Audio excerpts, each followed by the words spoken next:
Record storms in January dealt a major blow to the majority of Maine's working waterfront, washing away or damaging wharves up and down the coast. That was two storms back to back, and either one of those storms would have been a catastrophe on its own. And I think that we should be planning for a future where those things happen much more often.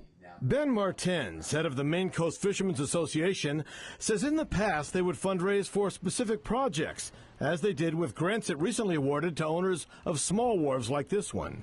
We had one application where they were like, our entire bank where we store our traps, and it all washed away.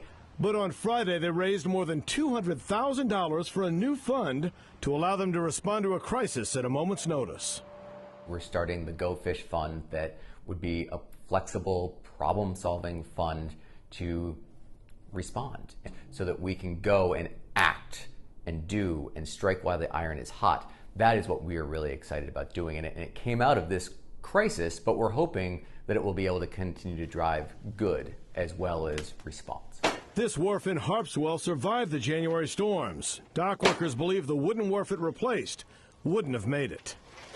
These pylons held up remarkably well.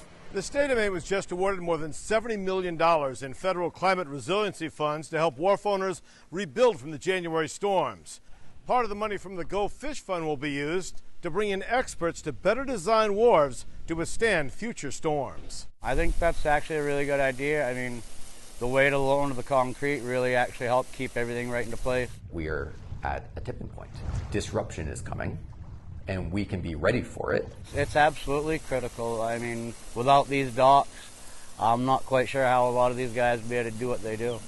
In Harpswell, Brad Rogers, CBS 13 News.